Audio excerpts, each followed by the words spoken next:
Hello friends, मैं Manish spiritual CA channel में फिर से आपका स्वागत करता हूँ। आज episode 4। So today we will learn Shrimad Bhagavad Gita chapter 1 श्लोक 3। तो हमेशा की तरह श्लोक को शुरू करने से पहले मैं कोई ना कोई तथ्य आपके साथ जरूर शेयर करता हूँ, तो आज भी मैं शेयर करूँगा। और श्लोक शुरू करने से पहले मैं आपको थोड़ी देर के लिए सन 1971 की ओर ले जाता हूँ।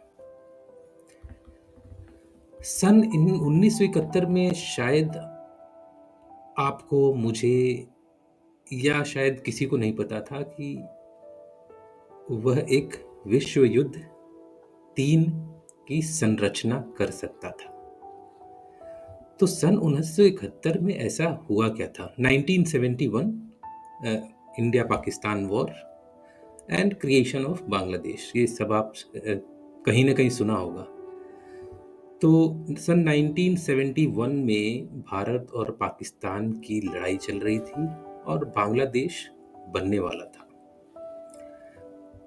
उस समय के साथी जो पाकिस्तान के थे, America, UK, Jordan, even Iran sent their battleships to the Bay of Bengal to protect Pakistan and ensure that Pakistan is not divided. और इधर भारत अकेला पड़ गया।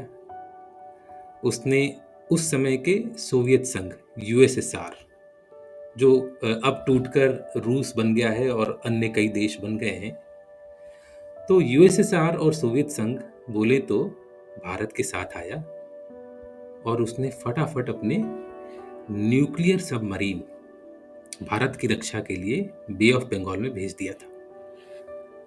और चमत्कार की बात देखिए मित्रों, सोवियत संघ के न्यूक्लियर सबमरीन जल्दी पहुंच गए बे ऑफ बंगाल में और बाकी लोग देर हो गए। तो कहा जा सकता है कि सन 1971 में शायद इंडिया पाकिस्तान युद्ध धीरे धीरे एक वॉर ऑफ 2 ग्लोबल पावर्स हो सकता था। एक तरफ अमेरिका, यूके, दूसरी तरफ यूएसएसआर और भी अन्य देश जुड़ जाते हैं इनके साथ।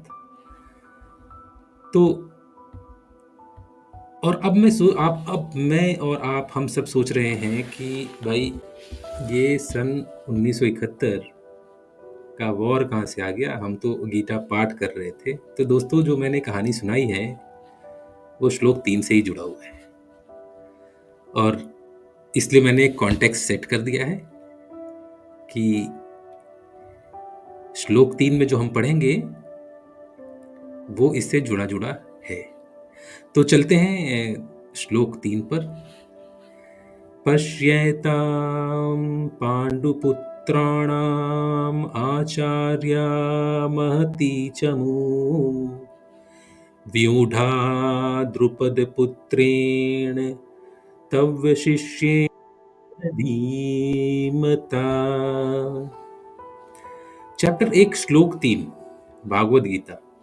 तो दुर्योधन ने द्रोणाचार्य जी से कहा कि राजा द्रुपद के पुत्र और उनके सेनापति धृष्टद्युम्न के नेतृत्व में पांडव सेना के कुशलतापूर्वक व्यवस्थित सैन्य दल को देखिए। तो शब्दों का चयन देखिए। दुर्योधन पांडवों के सेना के कुशलता और व्यवस्थित होने की बात करता है। तो दुर्योधन बोला, अगर हम इस श्लोक को देखें तो दुर्योधन क्या बोलना चाह रहा है?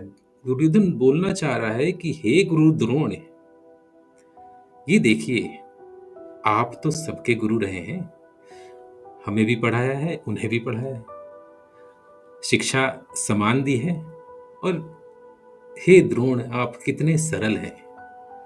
दुर्योधन द्रोणाचार्य को खुश करना चाहता है और साथ साथ धीरे धीरे उकसाना भी चाहता है।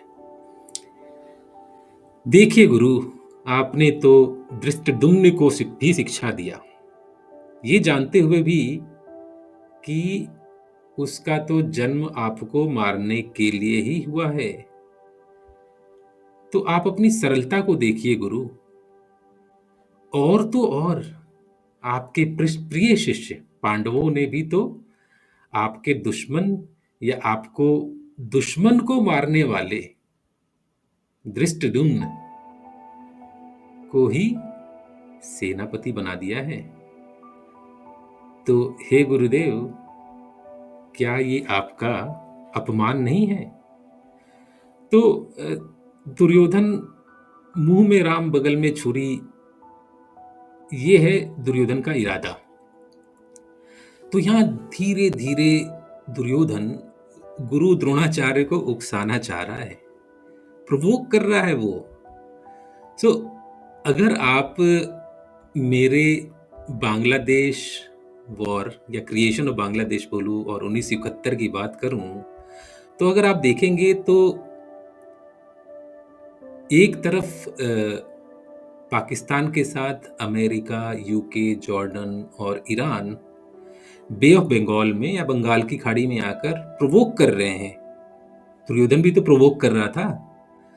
और दूसरी तरफ अगर आप देखें तो इंडिया के साथ सोवियत संघ या यूएसएसआर या आज का रशिया जो है, उसने आके काउंटर प्रोवोकेशन किया। तो यहां जो हम श्लोक 3 में पढ़ रहे हैं, ये प्रोवोकेशन की बात है। कोई ना कोई प्रोवोक कर रहा है और प्रोवोक से आपने देखा है कि महाभारत का युद्ध हुआ, एक युग का अंत हो गया। और कौन जाने किस क्षण कलयुग में कभी युद्ध हो और भीषण युद्ध हो और एक युग का ही अंत हो जाए। तो what to conclude from chapter 1 श्लोक 3।